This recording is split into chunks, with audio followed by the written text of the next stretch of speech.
Svinjoslav štrajkuje.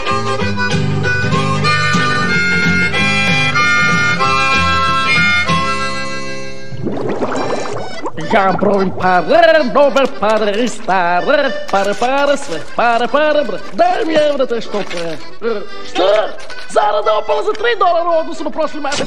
Morat ću da zavedem red. Hvala što ste došli u Kebab Krabu, izvolite kusur. Gospodine Ligoslava. Molim. Kakav kusur? Kakve su to gluposti? Preko, pa ispod, uhvatiš kraj, probaciš ga tu, pa svega i nazad. Sunđer Boba, ne plaćam te da se lickaš. Uzdiši u slobodno vreme. Ne plaćam vas da dišete. Jedva da nas uopšte plaćate.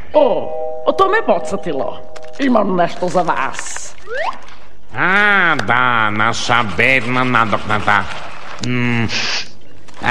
Sladak miris isplate. A? Izvinite, to mi je stiglo sa hemijskog. Evo vaše čeka. Evo i tvog, Sunđer Bobe.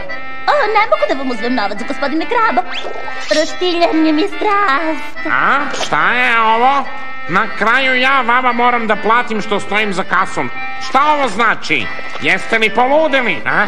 Ovde nešto mora da se promeni. Svaki put kad vas uhvatim da se izmotavate, naplatit ću vam za to. 18, 19, 20.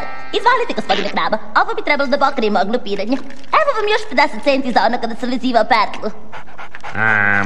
Sunđer Bobe, šta to radiš? Dao sam gospodinu Krabi pare koje sam mu dugovao. Ja mu neću dati pare i predlažem da i ti tako postupiš.